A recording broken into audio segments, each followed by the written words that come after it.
अभी हाल ही में हुए हमास चीफ की हत्या के लिए ईरान को ही क्यों चुना गया?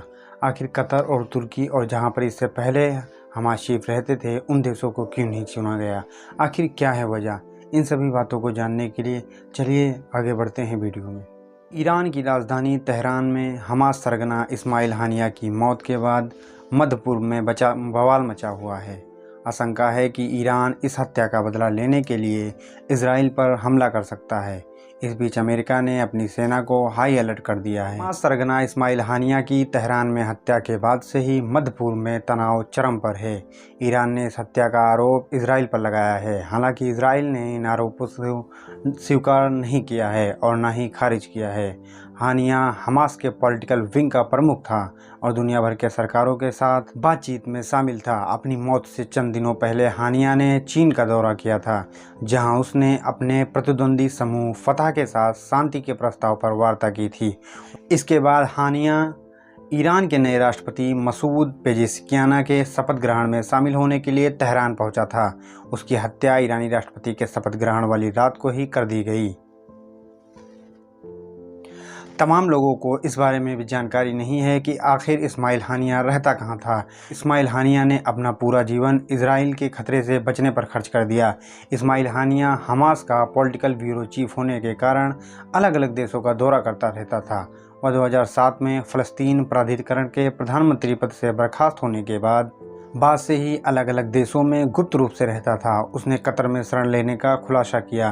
2012 में हुआ। कतर में हमास के पॉलिटिकल विंग का कार्यालय भी है। ऐसे में हानिया अपने इसी कार्यालय से कामकाज करता था और दूसरे देशों के साथ वार्ता भी करता था।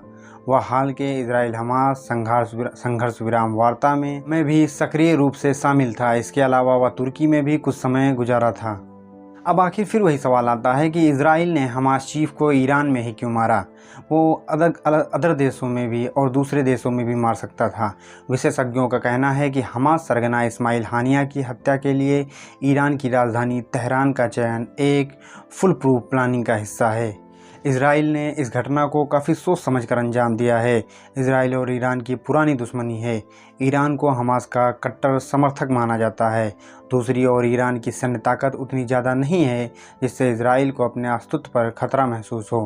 अप्रैल में ईरान के हमले ने उसकी सैन्य ताकत की पोल खोलकर रख दी थी, जिसमें से 99% हथियार अपना लक्ष्य चूक गए। ऐसे में हमास सरगना को तेहरान में मारकर इजराइल ने एक साथ हमास और ईरान दोनों को कड़ा संदेश देने की कोशिश की। इजराइल ने कतर में हानिया को इसलिए नहीं मारा क्योंकि हमास सरगना की हत्या न करने के कई कारण थे। इसमें से पहला कारण कतर खाड़ी देशों में अमेरिका का सहयोगी है। इतना ही नहीं, इजराइल कतर की ही मदद से हमास के साथ शांति वार्ता कर रहा था, जिसका उद्देश्य इजराइल बंधकों की सुरक्षित वापसी थी।